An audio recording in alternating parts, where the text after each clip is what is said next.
Untuk mengungkap misteri kasus kematian dosen Universitas 17 Agustus di Semarang, Dwinanda Lincia Levi, polisi melakukan olah tempat kejadian perkara lanjutan. Sejumlah saksi telah diperiksa termasuk satu perwira Polri yakni AKBP Basuki.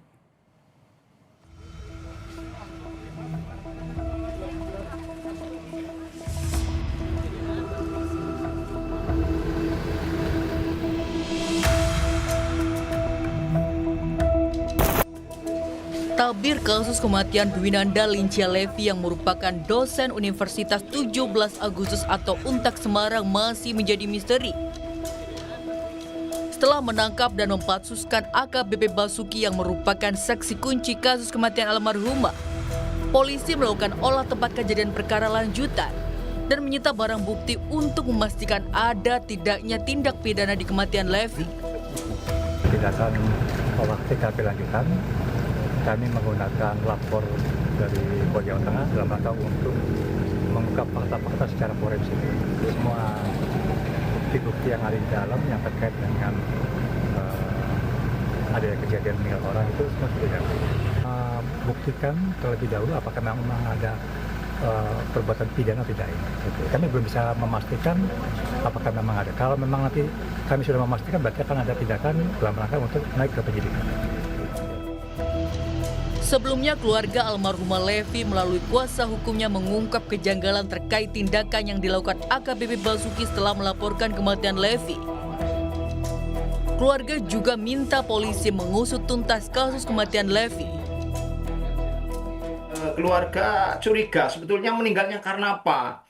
Ternyata di situ ada perwira menengah Polda Jawa Tengah AKBP B yang waktu itu nampak gelisah, grogi maupun nampak kebingungan ketika membuat laporan ke Polrestabes.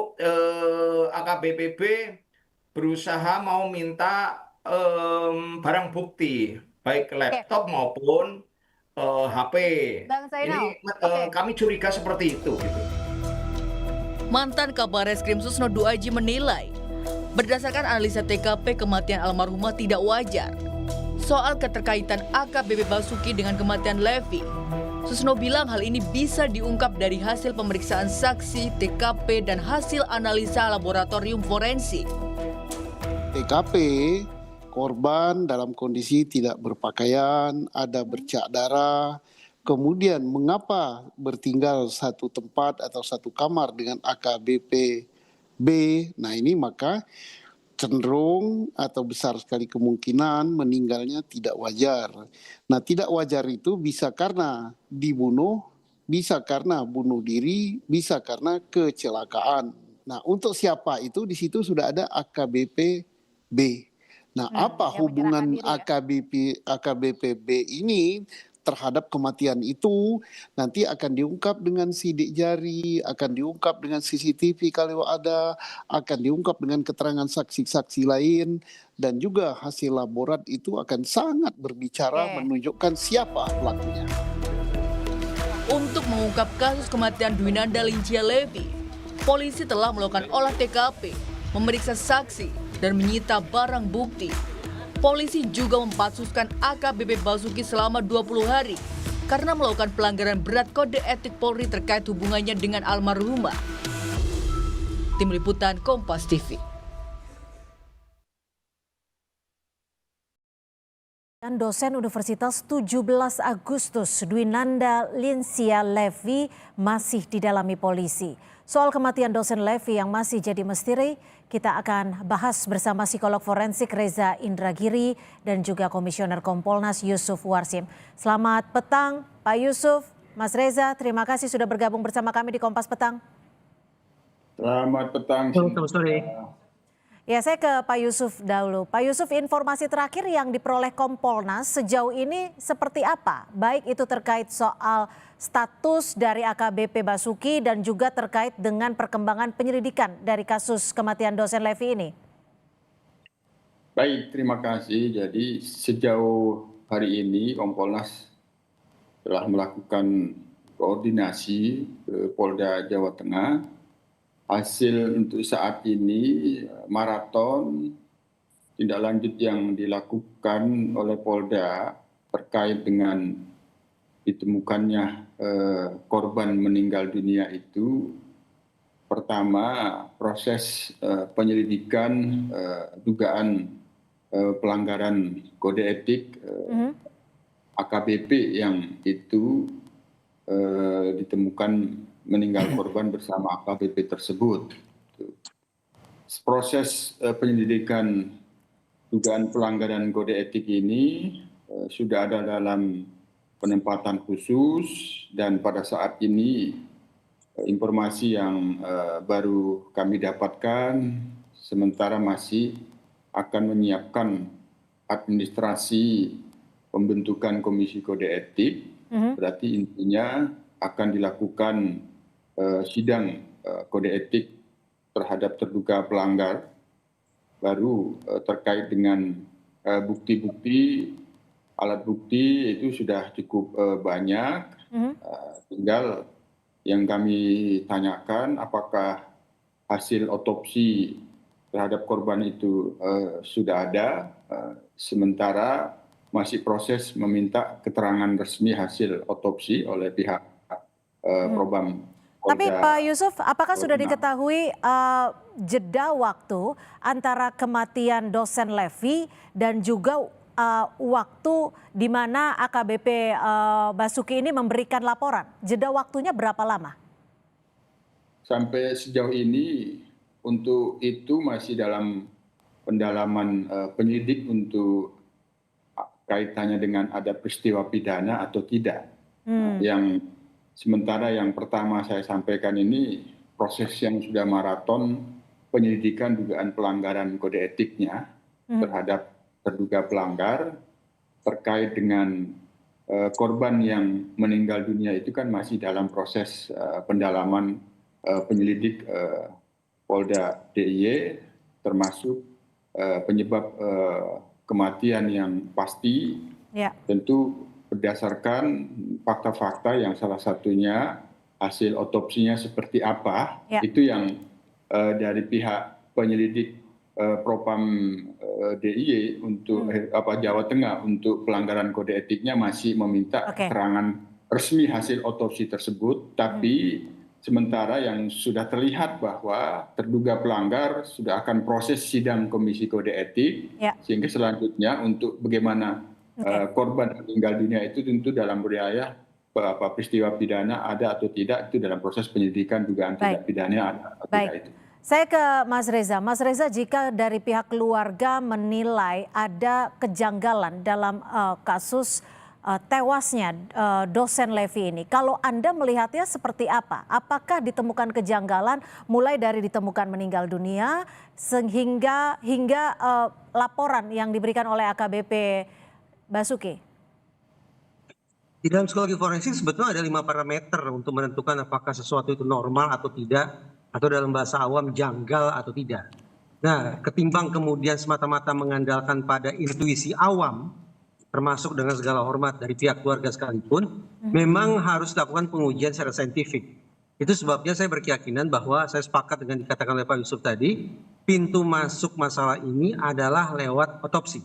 Kalau otopsi menyimpulkan terindikasi bahwa almarhumah meninggal akibat perbuatan orang lain, berarti homicide, itu adalah pidana.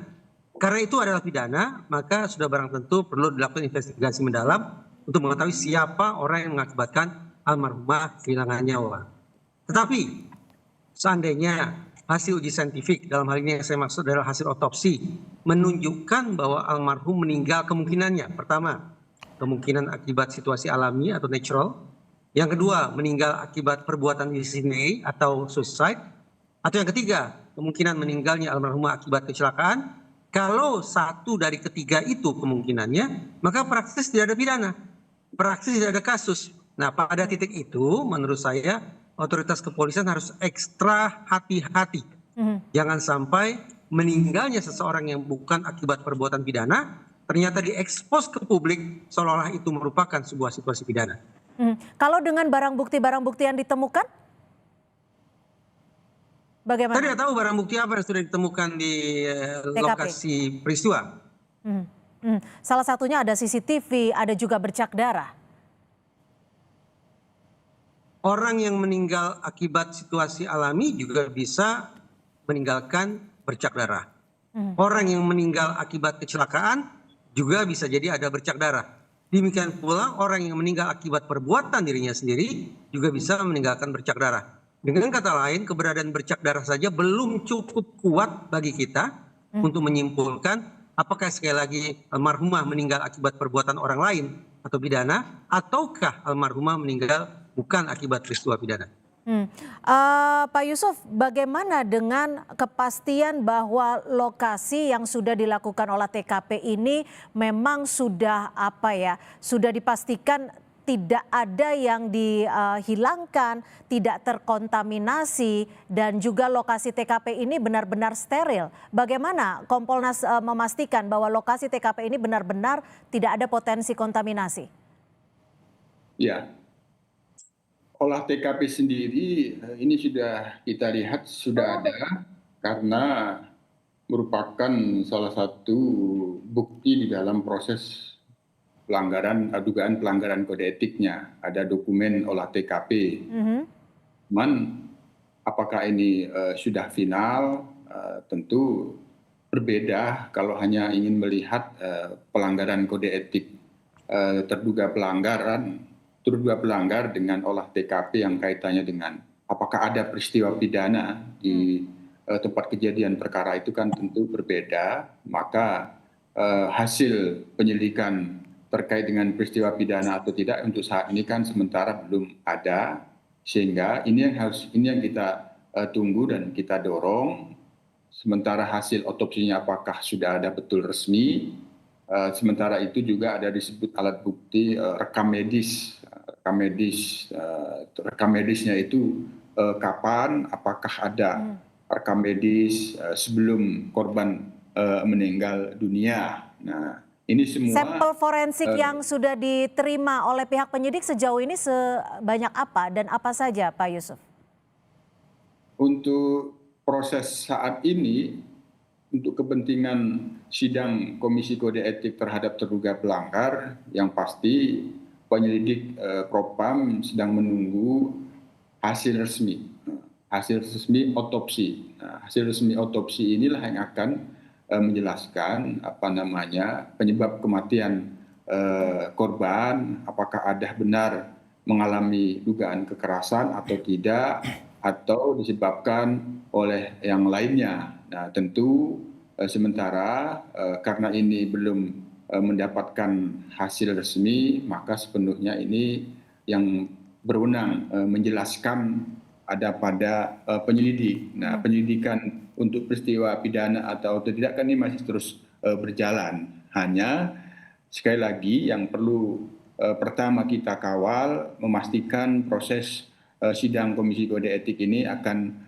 berjalan secara transparan dan akuntabel. Yang kedua, nanti apabila kami hadir memonitor pelaksanaan sidang itu, tentu kami sekaligus akan meminta klarifikasi terkait dengan khususnya olah TKP di tempat kejadian perkara yang disebut rumah kos. Tapi begini Pak Yusuf, ini kan ada olah TKP lanjutan setelah AKBP Basuki dipatsuskan. Apa sebenarnya temuan yang sudah diterima oleh penyidik sendiri sehingga memerlukan olah TKP lanjutan?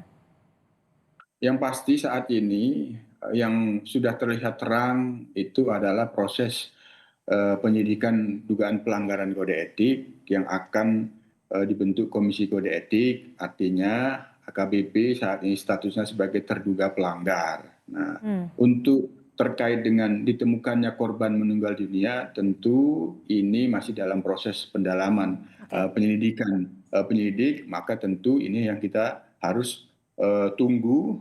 Yang intinya tadi sebagaimana yang sudah disampaikan oleh Pak Reza, selain dari kehati-hatian dan kecermatan, yang paling utama bahwa proses penyelidikan terkait dengan ada peristiwa pidana atau tidak itu benar-benar dilakukan secara transparan dan akuntabel, termasuk hasil semua penggalian fakta-fakta, rekam medis, hasil otopsi itu nanti kita dorong itu disampaikan secara terbuka. Oke, Mas Reza, kalau dari kasus ini sendiri, biasanya sampel forensik seperti apa sih yang ditemukan baik itu di TKP yang bisa membantu terungkapnya misteri kematian dari dosen Levi ini?